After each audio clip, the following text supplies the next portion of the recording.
Inquilab TV prime time news కి స్వాగతం.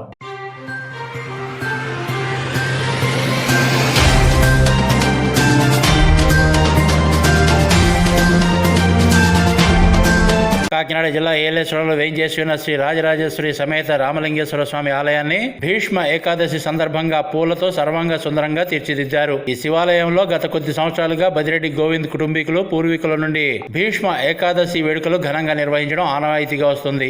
ఆ ఒరవడిని కొనసాగిస్తూ నిత్యం భక్తి శ్రద్ధలతో అనేక ఆధ్యాత్మిక సేవా కార్యక్రమాలు చేస్తున్న వైసీపీ రాష్ట్ర యువజన విభాగ కార్యదర్శి బదిరెడ్డి సతీష్ గోవింద్ బాబులు ప్రతి ఏడాదిలాగే ఈ భీష్మ ఏకాదశికి కూడా తన సొంత ఖర్చులతో శ్రీ రాజరాజేశ్వరి సమేత రామలింగేశ్వర స్వామి ఆలయాన్ని పూలతో ప్రత్యేకంగా అలంకరించి దర్శనానికి వచ్చిన భక్తులకు ఎటువంటి ఇబ్బందులు లేకుండా తగిన ఏర్పాట్లు చేశారు. వేకోజామునే వైసీపీ రాష్ట్ర యువజన విభాగ కార్యదర్శి ఏలేశ్వరం నగర పంచాయతీ 3వ వార్డు కౌన్సిలర్ బదిరెడ్డి గోవింద్ దంపతులు, 17వ వార్డు కౌన్సిలర్ బదిరెడ్డి వెంకటరమణ, యువ నాయకులు బదిరెడ్డి వెంకన్నబాబు దంపతులచే ఆలయ అర్చకులు ప్రత్యేక పూజలు నిర్వహించారు. భీష్మ ఏకాదశి సందర్భంగా భక్తులు అధిక సంఖ్యలో విచ్చేసి స్వామి అమ్మవార్లను దర్శించుకున్నారు. ఆలయం నుండి మొదలుకొని నగర పంచాయతీ పురవీధుల గుండా శ్రీ రాజరాజేశ్వరి, శ్రీ రామలింగేశ్వర స్వామి వార్లని ఊరేగించిన అనంతరం బదిరెడ్డి గోవింద్ బాబు ఇంటి వద్ద ప్రత్యేక పూజలు చేయడంతో ఈ కార్యక్రమం ముగిసిందని ఆలయ అర్చకులు తెలిపారు.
महादेवाय नमो धन्यवादेशेनान्येभ्यो नमो वृक्षेभ्यो हरिकेशेभ्यो सोमनामपतये नमो नमः सस्मिञ्जराय कृषेमदेवधेनामपतये नमो नमः सुसंज्ञायुव्यासनेनामपतये नमो नमः हरिकेशाय विज्ञानाय पुष्टानामपतये नमो नमः भवश्चायत्यजगदामपतये नमो नमः रुद्राय तारिणे क्षेत्राणामपतये नमो नमः सोताय अन्याय वनानामपतये नमो नमः रुद्राय नमो नमः ऋणेवाणिज्याय क्षाणामपतये नमो नमः भवन्तये वारिवस्मदये नमो ఇంక్లాబ్ టీవీ వీడియోలు మీకు నచ్చినట్లయితే లైక్ చేయండి, షేర్ చేయండి, కమెంట్ చేయడం మర్చిపోకండి. సబ్స్క్రైబ్ చేయని వాళ్ళు వెంటనే సబ్స్క్రైబ్ చేసుకోండి. మా వీడియోలు మీరు వెంటనే చూడాలనుకుంటే కింద ఉన్న గంట సింబల్ని గట్టిగా కొట్టండి.